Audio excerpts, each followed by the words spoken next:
임진왜란사에 관심이 많으신 분들은 웅치라는 지명이 익숙하실 것입니다. 고바야카와 다카카게의 휘하 부장인 앙코쿠지 에케이가 이끄는 육군 병력이 전주를 공략하기 위해 운장산과 진안고원을 남쪽으로 우회하는 진격로로 삼은 곳이지요. 북쪽인 이치는 권율과 황진이 지형에 힘입어 필사로 막아냈으나 웅치는 대둔산과 같은 천연의 장벽이 있지 않았습니다. 김제군수 정담이나 후에 남원성에서 장렬하게 선화하는 나주판관 이봉남 등 조선의 지휘관들은 세 겹의 방어선을 형성하여 일본군을 막아내고자 했습니다. 최초 일본군의 공격을 사력을 다해 막아낸 1차 방어선 황박은 아침 공격에 2선으로 물러납니다. 그러나 이내 2선의 이봉남 또한 돌파당하고 결국 3선으로 밀려나 정상 능선에서 일본군을 맞아 분전하던 정담 휘하의 조선군은 결국 최고지휘관의 전사와 함께 돌파당하지요. 비록 전멸에 가까운 피해를 입었으나 치열하게 항전한 결과로 전투 수행 여력을 상실한 앙코쿠지 에케이의 군대는 전주 안덕원에서 황진 부대의 치명상을 입고 금산으로 후퇴합니다. 패전 때문인지 그동안 덜 알려진 전적지였으나 저번 웅치답사 이후로 관계기관의 노력 덕분에 사적 지정이 되었습니다. 이치 전적지도 아직 도기념물이니 어떠한 과정이 있었는지 눈에 그려지는 듯합니다. 사실 인근에는 비슷한 높이의 고갯길이 많이 존재합니다. 임진왜란 웅치는 옛 웅치로 불리고 더 남쪽에 강점기에 새로 길을 내면서 같은 이름으로 지칭한 웅치가 존재하며 만덕산 아래로는 오두치와 마치가 있었습니다. 옛 웅치 북쪽 탄광 옆으로 적천치라는 고갯길이 있었고 그 위로 1972년에 새로 닦은 모래제길, 모래제 북쪽으로는 조약치가 있었습니다.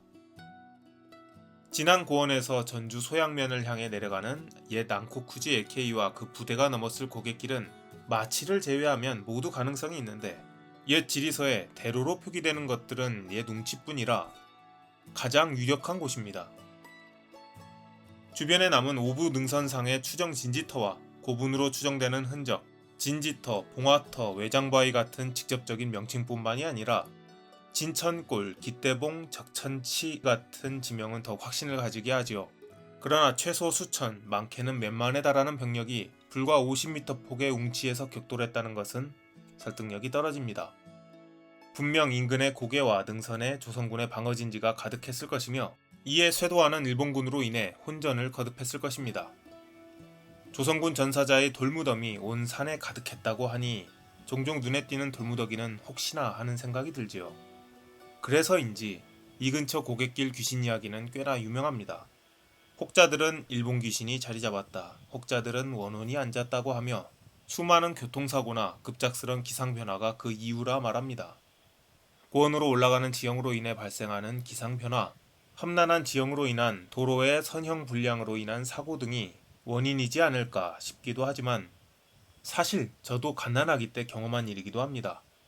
버스를 타고 진안으로 아버지, 어머니 그리고 아기였던 제가 이동하는데 어머니의 목격담으로는 갑자기 기사 아저씨가 절벽으로 돌진하더라는 것이지요. 다행히도 뒷바퀴가 턱에 걸려 추락 직전에 겨우 탈출했다는 것입니다.